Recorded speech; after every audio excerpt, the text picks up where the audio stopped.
अरे कितना गंदा जंगल है, बहुत बदबू आ रही है इस जंगल से तो। पता नहीं वो शेर सिंह कहाँ मिलेगा। कल्लू सियार को वो एक पेड़ के नीचे सोता हुआ दिखाई देता है। पूरे जंगल के जानवरों की नींद हराम करके हरामखोर यहाँ पर चैन से सो रहा है। मंकू का पूरा परिवार अपने पिता के शोक में डूबा हुआ था। मंकू बेटा, पूरे 2 दिन हो गए हैं, तुमने कुछ नहीं खाया है। थोड़ा सा तो खा लो मेरे लाल। नहीं माँ, मुझे भूख नहीं है। मुझे तो पिताजी की याद आ रही है। बेटा, पिताजी की तो याद हमको भी आती है। अगर हम भी इसी तरह से उनकी याद में भूखे रहेंगे तो हम जीवित नहीं रह पाएंगे। अच्छा होगा तुम खाना खा लो। माँ, मैं खाना सिर्फ एक ही शर्त पर खाऊंगा कि तुम मुझे मेरे पिता के हत्यारे से बदला लेने दोगी। नहीं मेरे बच्चे, मैं तुझको ये काम नहीं करने दूंगी। वो शेर बहुत ही ज्यादा खूंखार और शक्तिशाली है, तुम उसका मुकाबला नहीं कर पाओगे। जब उसने तुम्हारे पिताजी को ही मार दिया तो तुम उसका सामना कैसे कर पाओगे? तुम तो अभी बहुत छोटे हो। जरूरी नहीं होता माँ कि हर किसी का मुकाबला लड़कर ही किया जाए। कुछ मुकाबले ऐसे भी होते हैं जिनको ताकत से नहीं बल्कि दिमाग के जरिए जीता जाता है।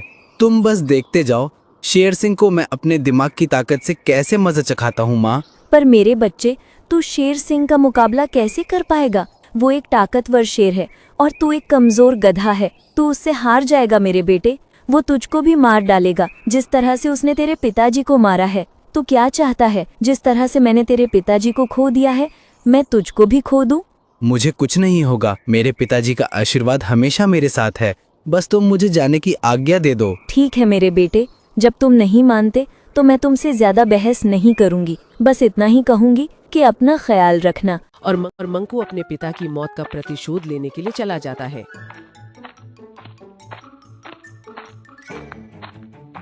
मंकू गजोधर के पास जा पहुंचा। अरे मंकू, आज बहुत ज्यादा उदास लग रहे हो, क्या हो गया? घर में सब खैरियत तो है ना? नहीं भाई, घर में कुछ भी खैरियत नहीं है। उस खूंखार शेर ने मेरे पिताजी को मार दिया। अरे मंकू, ये क्या कह रहे हो तुम? क्या सच में शेर सिंह ने तुम्हारे पिताजी को मार दिया है? गजोधर, ऐसी बातों में क्या कोई झूठ बोलता है? नहीं भाई, झूठ तो तुम भी नहीं बोल रहा, पर क्या करूं, यकीन नहीं आ रहा था इसीलिए पूछ लिया। तुम उस दिन उस शेर खान की बात बता रहे थे कि वह बहुत ही ज्यादा शांति प्रिय राजा है और सबकी मदद करने वाला है। क्या वो मेरी भी मदद करने के लिए मेरे जंगल में आएगा? लेकिन भाई, तुम उसको इस जंगल में क्यों बुलाना चाहते हो? मैं शेर खान के साथ मिलकर अपने पिता के हत्यारे को मारना चाहता हूँ।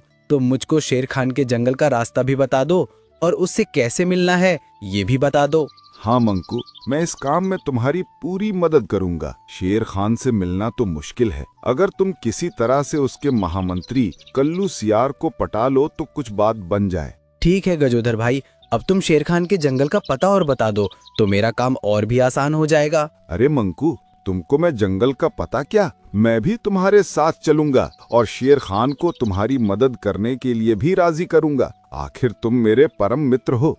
अरे वाह गजोधर भाई, तुमने तो मेरी सारी ही परेशानी दूर कर दी। मैं सोच रहा था कि उस जंगल में मैं अकेला कहाँ पर भटकूंगा, और देखो कुदरत का कमाल, तुम मेरे साथ चलने के लिए राजी हो गए। चलो मित्र गजोधर, हम शेर खान से मिलकर इस शेर सिंह को इस जंगल से ही नहीं दुनिया से ही बाहर निकाल देंगे। चलो मित्र, इस शुभ काम में देर नहीं करते हैं।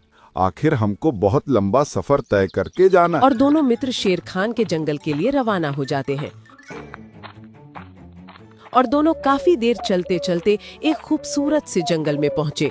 वहाँ पर पेड़ों पर फल लगे हुए थे। ये देखो, पेड़ों पर कितने सारे फल लगे हैं। चलो इनको खाते हैं, और वैसे भी हमको बहुत तेज भूख लग रही है। मंकू, एक भी फल को हाथ मत लगाना। ये फल नहीं है, ये सिर्फ दिखावा है। अगर तुमने एक भी फल को हाथ लगाया तो तुम इसी जंगल में कैद होकर रह जाओगे। अरे गजोधर, तुम ये क्या कह रहे हो? मुझे तो तुम्हारी बातों पर यकीन नहीं हो रहा। मंकू, ये जादूगरनी हिताक्षणी का जंगल है। वो अपने पूरे जंगल में ऐसे ही जाल बिछा कर रखती है। कोई भी परदेसी जानवर आता है और इन फलों को देखकर मोहित हो जाता है और वो इनको खाने की सोचता है। जैसे ही वो इनको छूता है तो वो इसी जंगल में कैद हो जाता है। लेकिन गजोधर, वह ऐसा क्यों करती है? उसको जानवरों को कैद करने से क्या मिलता है? जानवरों को कैद करने से उसकी उम्र लंबी होती है और वो जल्दी मरना नहीं चाहती, इसलिए वो अपनी उम्र लंबी करने के लिए जानवरों को कैद कर लेती है। लेकिन जानवरों को कैद करने से उसकी उम्र कैसे लंबी हो सकती है? अरे वो एक जादूगरनी है, वो काला जादू करना जानती है, वो सब कुछ कर सकती है और मेरे पास इतना टाइम नहीं है कि मैं इसके बारे में तुमको बता सकूं। तुम्हारे लिए और मेरे लिए अच्छा यही होगा कि इस जंगल से जल्दी निकल चलो। और दोनों जैसे तैसे उस जंगल से बाहर आ जाते हैं। बड़ा ही खतरनाक जंगल अरे था। गजोदर अच्छा भैया, हुआ तुम बड़ा वहाँ ही से हमको खतरनाक निकाल जंगल ले आए। था, वरना अच्छा वह हुआ तुम वहाँ से जादूगरनी हमको हिताक्षणी निकाल लिया, हमको वहीं पर कैद कर देती। वैसे अब कौन सा जंगल आने वाला है? अब जो जंगल आने वाला है ना मंकू, उस जंगल को साधु बाबा का जंगल बोलते हैं। तुम यहाँ पर आराम कर सकते हो और कुछ भी खा पी सकते हो। ऐसा माना जाता है कि इस जंगल को खासकर अतिथियों के लिए ही देवताओं ने बनाया था। अच्छा, तो इस जंगल में हम फल खा सकते हैं। ठीक है, तो चलो फिर वहीं जाकर अपनी भूख शांत करेंगे। दोनों उस जंगल में आकर काफी थक जाते हैं और दोनों सो जाते हैं। काफी देर सोने के बाद गजोधर की नींद खुलती है। अरे मंकू, सोते ही रहोगे? अरे भाई जाग जाओ, हमको अभी और चलना है, जागो। अरे मित्र, क्या करूं, काफी थक गया था, इसलिए गहरी नींद आ गई। अगर मैं तुम्हारे